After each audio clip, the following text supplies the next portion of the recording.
Assalamualaikum warahmatullahi wabarakatuh. Alhamdulillahirabbil alamin wassalatu wassalamu ala asyrafil anbiya'i wal mursalin wa ala alihi washabbihi ajma'in. Nahmaduhu wa nasta'inu wa nastaghfiruh wa na'udzu billahi min syururi anfusina may yahdihillahu fala mudilla lahu wa may yudlil fala hadiya lahu. Asyhadu an la ilaha illallah wa asyhadu anna Muhammadan abduhu wa rasuluh. Allahumma shalli ala sayyidina Muhammad wa ala ali sayyidina Muhammad.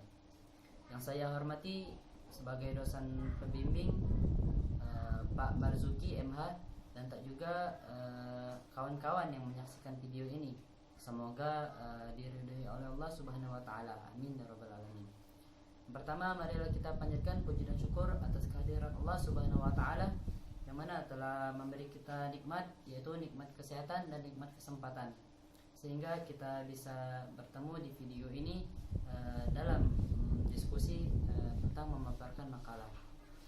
Sebelum itu saya ingin memperkenalkan diri. Nama saya Dian Saputra dari Fakultas Syariah dan Hukum, Prodi Perbandingan Mazhab, NIM 1930102071. Di sini saya akan memaparkan materi dalam mata kuliah Islam dan Ilmu Pengetahuan yang berjudul Ilmu Tafsir.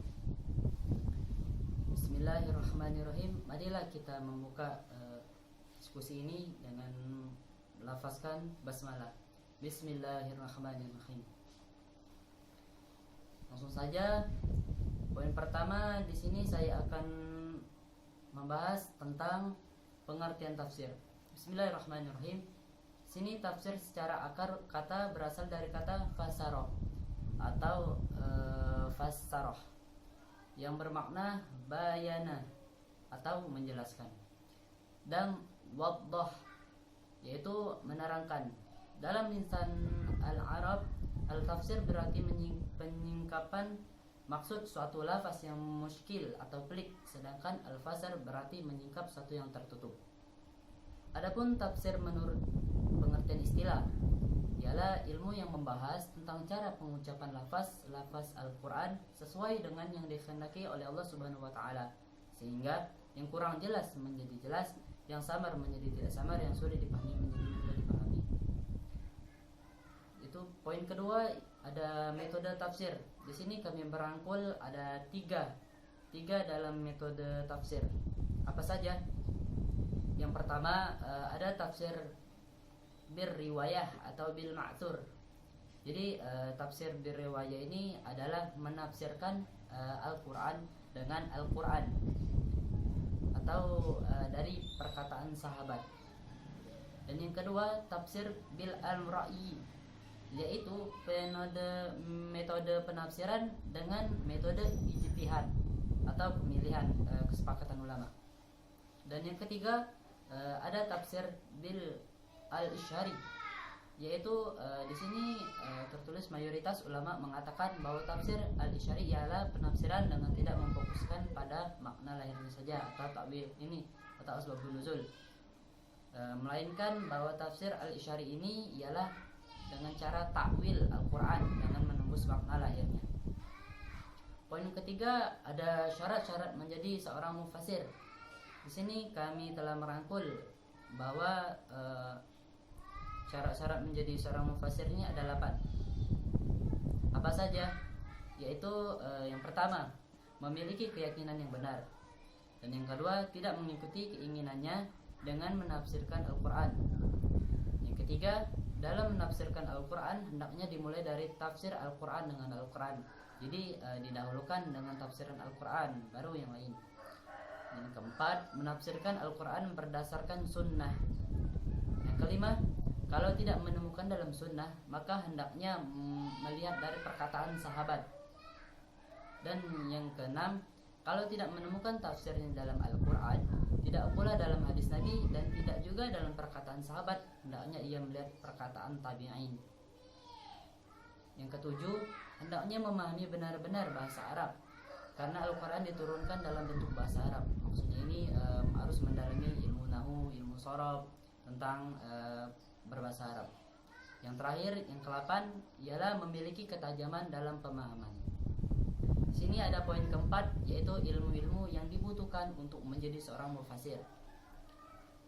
Sini Az-Zarqani mengatakan bahwa para ulama telah sepakat untuk menjadi seorang mufasir harus menguasai beberapa bidang keilmuan, di antaranya ilmu lugah, ilmu nahwu, ilmu sharaf, ilmu balaghah, ilmu usul fiqh, ilmu tauhid, ilmu asbabun nuzul, ilmu sejarah tentang Al-Qur'an, ilmu nasikh wal mansukh, ilmu hadis yang menerangkan tentang mujmal dan mubaham, dan juga ilmu khusus yang diberikan oleh Allah Subhanahu wa taala kepada orang-orang yang terjaga dari maksiat, tidak berbuat bid'ah, menjauhi dosa-dosa besar, dan juga tidak terlena dengan kemewahannya. Adapun poin kelima ialah corak penafsiran dalam ilmu tafsir. Di sini kami membahas tentang corak dalam ilmu tafsir ini ada 7.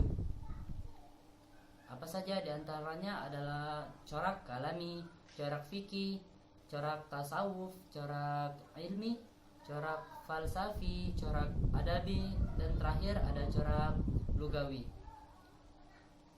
Di antaranya ada corak kalami, yaitu model penafsiran Al-Quran yang berbahasanya mengacu pada penjelasan ilmu kalam, maksudnya ini dalam perkataan. Yang kedua, corak fikih, yaitu model penafsiran Al-Quran yang menerangkan hukum-hukum yang diistimbat dari hukum syara' melalui ijtihad ulama yang banyak diterangkan masalah ibadah, muamalah, jinayah, munakahat, dan sebagainya. Yang ketiga ada ilmu tasawufi, yaitu model penafsiran Al-Quran yang keterangannya cenderung pada isyarat-isyarat atau menerangkan arti dibalik nyata, sedang sumber penafsiran itu dari pengalaman ibadah yang ditempuh. Yang keempat yaitu corak ilmi, yaitu model penafsiran Al-Quran yang menggunakan hukum pikir ilmiah, sehingga model penafsirannya ilmiah jika penafsirannya Al-Quran. Yang kelima corak falsafi, yaitu model penafsiran Al-Quran yang menggunakan pendekatan filsafat dengan cara merenungkan dan menghayati ayat-ayat yang ditafsirkan. Yang keenam corak adabi. Apa itu corak adabi? Ialah corak adabi ijtimai, yaitu model penafsiran Al-Quran yang membahasnya dikupas berdasarkan sosiokultural masyarakat, sehingga bahasanya lebih mengacu kepada sosiologi. Yang terakhir adalah corak lugawi, yaitu model tafsiran Al-Quran yang lebih menekankan aspek kebahasaan, akidah, dan sastranya untuk menerangkan arti atau maksudnya. Poin keenam adalah aliran-aliran dalam ilmu tafsir. Di sini kami merangkul ada 3, ialah yang sudah dibahas tadi, ada tafsir bil al-ma'thur, ada tafsir bil ar-ra'i, dan ketiga ada tafsir bil al-isyari. Poin ketujuh adalah fungsi ilmu tafsir. Jadi apa sih fungsi ilmu tafsir ini? Ilmu tafsir ini mempunyai fungsi tersendiri yang tidak kalah pentingnya dalam ilmu-ilmu lain.